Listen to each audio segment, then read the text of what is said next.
காதல் என் கவியே நீ என் அருகில் வந்தாலே உலகம் ஏன் இருளுது பகலிரவாய் மாறுது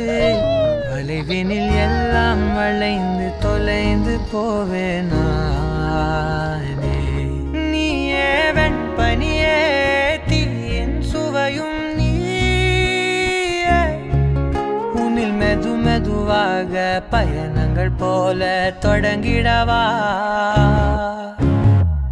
மனம் ஒரு கணம் கொதிகலனாக தவறுகளின் செவியன மாற தொலைவுகளை தொலைப்போம் ஒன்றாய் வா மனம் ஒரு கணம் கொதிகலனாக தவறுகளின் செவியன மாற தொலைவுகளை தொலைப்போம் ஒன்றாய் வா உன் காதின் ஓரம் நான் வரைவேன் காதல் கவிதை துடுப்பாக மாறுவேன் உன் கரையை தாண்டுவேன் அடி ராட்சசியே கூச்சம்